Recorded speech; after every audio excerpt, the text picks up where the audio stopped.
Hi everyone, welcome back to Novel Idea. My name is Dia, and today I have a week in review.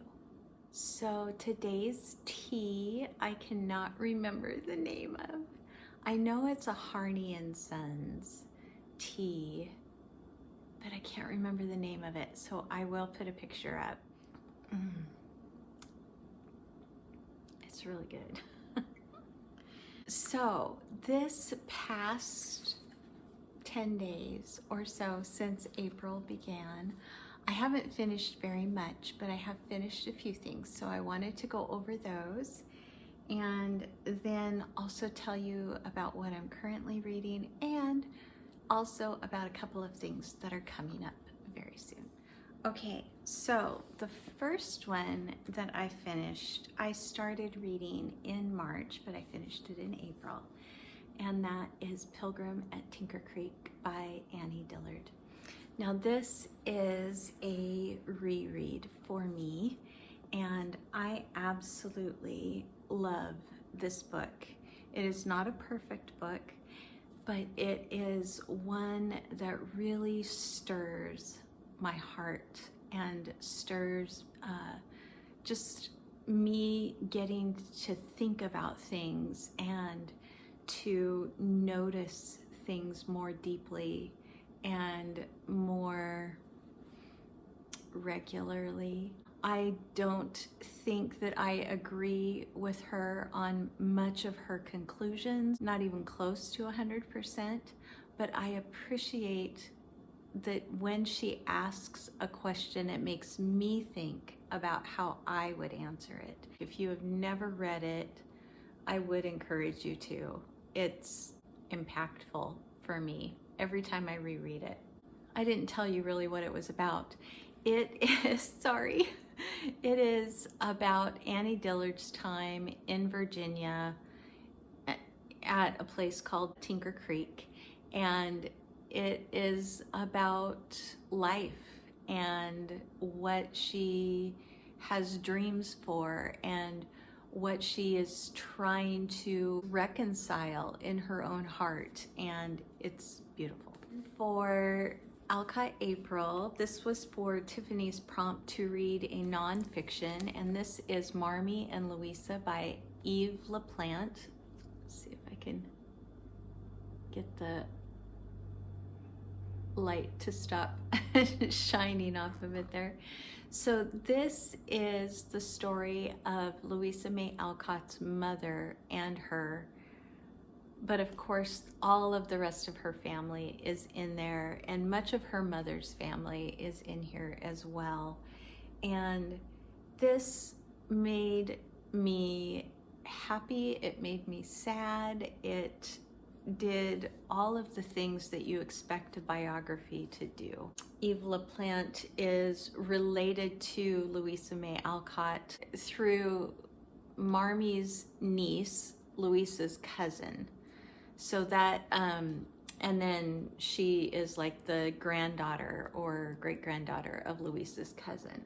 So they are related, and she had a lot of the letters and diaries that are spoken about in here. They've been passed down to her and to others in her family that she was able to go and read and put together a pretty cohesive picture of what it was like for Marmee when she was growing up and for Louisa as she grew up. And it made me proud of Louisa, and it made me sad for her in many ways. And this is the best biography that I have read on Louisa May Alcott. Okay. Then I also listened to, so on audiobook, I listened to Two Wicked Desserts by Lynn Cahoon, and this is a cozy mystery, and it actually takes place in my state, in Idaho, and so that was the reason why I picked up this series to begin with. I actually really enjoyed this particular book. I think it has some things that just kind of tiptoe to the edge of a little too much sensual stuff. It tiptoes right to the edge and then backs off. And so it's not as good as some, we'll put it that way, but it is still a wonderful mystery. It's got great characterization, great thought processes, and conversation. So yeah, it was a good one. I can't tell you really what it's about without telling you about the ones before it. The final big book that I read was The Blue Castle by Ellen Montgomery. This is also a reread for me. And it starts out when it's still pretty cold outside. And we are with our main protagonist has been pretty oppressed by her family for most of her life. And she gets a diagnosis that she doesn't have long to live. And so it flips everything on its head. And she becomes someone that she has always dreamed of being. It's the story of who she becomes, who she has always dreamed of. As much as I would like to take her family down a peg or two, I am very proud of our protagonist for not doing that, for being better than I would be in her position. Right. So the other things that I have finished reading are picture books. I'm going to show them to you pretty quickly right now because I do want to kind of save them a little bit for a review at the end of the month. But I also am going to be talking with Jack and Shelley and some other booktubers in a live chat on Sunday. And I'm sure that I will be putting up a notification for that on the channel very soon. And so I want to save some of these discussions about these books for then. But I wanted to go over a couple of them. So this is by Kobe Yamada. He's one of my favorite children's book authors. So this is What Do You Do with a Problem? And this is What Do You Do with a Chance? And these are both illustrated by Mae Beeson, and they are the same little guy here, same little guy in both stories. And it just talks about what we do when a chance comes along and what we do when we're faced with a problem that won't leave us alone. And they're just absolutely wonderful, both the illustrations and the story itself. I have two that are by Philip Stead and Aaron Stead. Aaron does all of the illustrations and Philip does the stories. So the first one is Bear Has a Story to Tell. And this is the story of a changing of seasons, of friendship. Aaron's illustrations are some of my all-time favorite illustrations. And you may know of, let's see, Amos McGee, Sick Day, A Sick Day for Amos McGee. This is Amos McGee Misses the Bus. And it's about our sick day protagonist who loves these animals love him, and he sits up one night just thinking about how happy he is going to make his friends when he takes them out for a day. And then he ends up falling asleep and missing the bus. And the animals once again help Amos, and they are able to still have their outing. This one I read last year as well. I love this story. I love these illustrations. This is written and illustrated by Sophie Blackall. This is Farmhouse. Sophie Blackall is definitely endearing to me. The sweetest story of family and home, and I loved it. Okay, so this one I picked up because I was going to use Nighttime Friends, I think was the name of it, for the nighttime prompt or the night prompt. And none of my libraries had it, so I could not get it. And so I picked up one that was by the same artist, even though it is not the same author as the other one. But this is Time for Bed,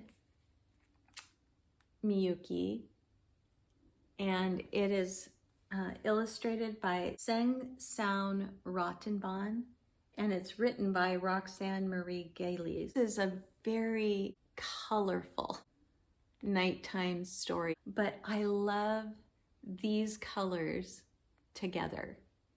And so this was very, very pleasing. And it's about Miyuki, who it's time for bed, and she basically has to go and do all of these things before she will get into bed. It was very sweet. The next two are illustrated and written by the same person, and that is Home in the Woods by Eliza Wheeler. This is much more my color palette. And then Miss Maple's Seeds, also by Eliza Wheeler.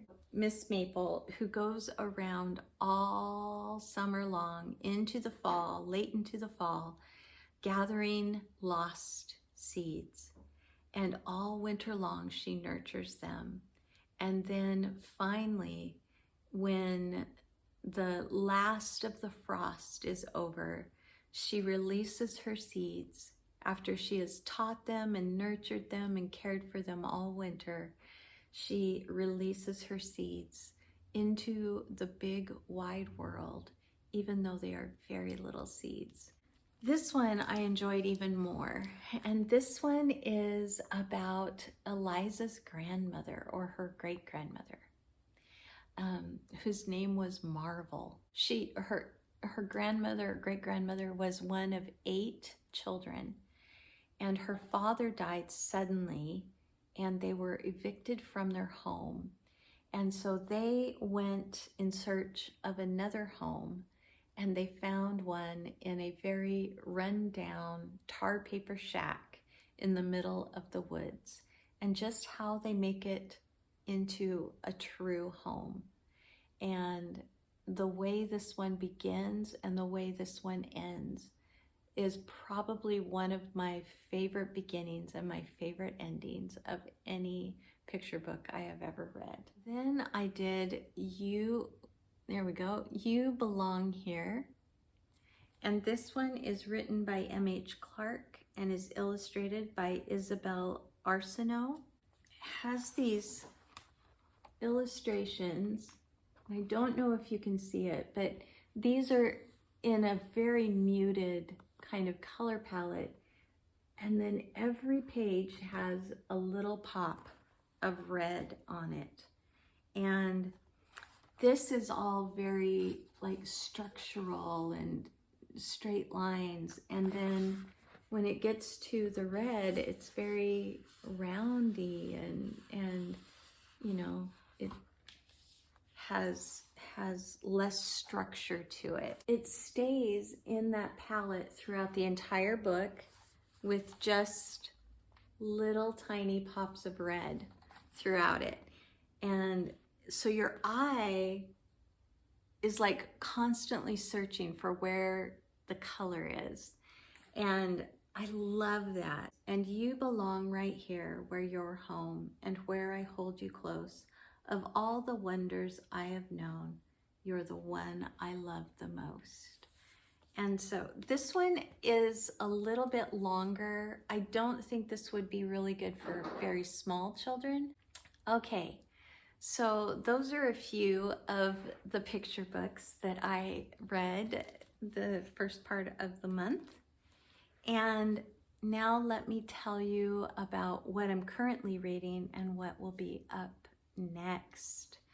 So I'm still reading Willa Cather's short stories with Tiffany, and we are currently on The Best Years, and it has been wonderful. The last one that I read, which was Neighbor Rosicki, and it was my favorite thing of Willa Cather's I've ever read. I loved it so much. And so I'll review this more when I get done with it. Also currently reading our group read for Alcott April. This is The Inheritance by Louisa May Alcott. And I'm on page 63 out of 150. Also reading The Hidden Hand by Eden Southworth, and this is hard for me to pick up. I understand that it is a book of its time, but some of the things that she says and expresses are just hard to appreciate, and I don't appreciate them right now, and so it's just making it hard for me to pick up, but I am getting close. I'm on page 117 and there are 211 pages, so doing that one. Still reading my Charles Spurgeon devotional and really loving it. And so just one a day, and it'll take me through the whole year. So that is what I'm currently in the middle of. Next up will be the Life Letters and Journals. I don't know if I'm going to read the whole thing or if I'm going to just pick and choose what to read out of here. And also Louisa May Alcott, The Life by Yona, Zeldis, McDonough, with illustrations by Beth Ann Anderson. And then I have a couple things on hold at the library. So if those come in, then I will be reading them as well. I hope that you enjoyed this. Thank you so much for joining me today. I would love to know if you are participating in Picture This, if you are participating in Alcott April. One of the things that is happening this week that I wanted to make sure to tell you about is that on Saturday at 10 a.m. Pacific, and what is that, 1 p.m. Eastern? I had to think about that. 1 p.m. Eastern on Tiffany's channel, so over on Beautiful Minutiae, we are going to be doing reading sprints for Alcott April, but we're just doing reading sprints. You could read whatever you want to if you're free. We would love to have you. Thank you so much for being here, everybody. I will see you in another video again very soon. Bye.